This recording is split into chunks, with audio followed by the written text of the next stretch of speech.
What is going on, guys? Welcome back to Young and Cool. Today we're looking at the dark truth regarding PBS. A few years ago, the left pulled several muscles, exerting the strange theory that the PBS service was lurching dangerously to the right. When Corporation for Public Broadcasting Chairman Kenneth Tomlinson had the audacity not only to speak internal profanities, quote fairness and quote balance, but to try to build on them, it became clear to them he was out of control and had to be stopped.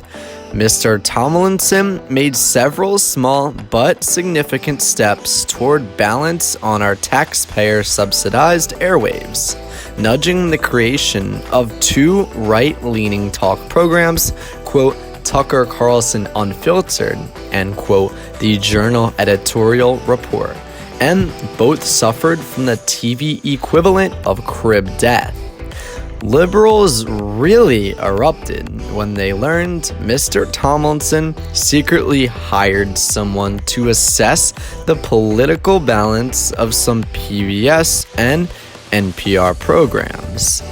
This initiative was doomed, not only because the internal bureaucracy would never tolerate it, but because proving liberal bias at PBS is beyond easy. It's like proving Rosie O'Donnell has a liberal bias. Is it really necessary to conduct a study? The left maintains an iron grip on PBS with all the maturity and sophistication that a 4-year-old hangs onto a Happy Meal toy. The motto of its campaign against Mr. Tomlinson's alleged transgressions should have been, quote, mine, mine, all mine. Mr. Tomlinson is long gone, and Democrats now control Congress.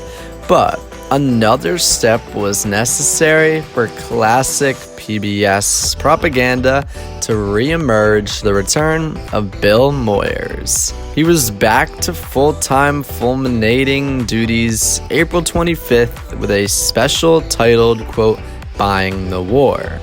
The entire thesis of this 90-minute taxpayer-funded lecture: the national media were willing cogs in the neoconservative machine that took America to war. How is this for PBS balance? Mr. Moyers didn't allow a single conservative, neo or otherwise, to challenge this ludicrous idea.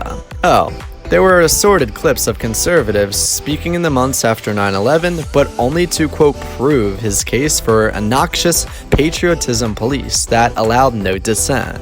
He did invite far-left media critics like Eric Boehlert and Norman Solomon to echo his conspiracy theory that the major media were stuffed with sticky pro-Bush saps. But then, Mr. Moyers also added major media players from disgraced CBS anchor Don Rather to former CNN boss Walter Isaacson to agree with him that they were all woefully lacking in anti-war fever.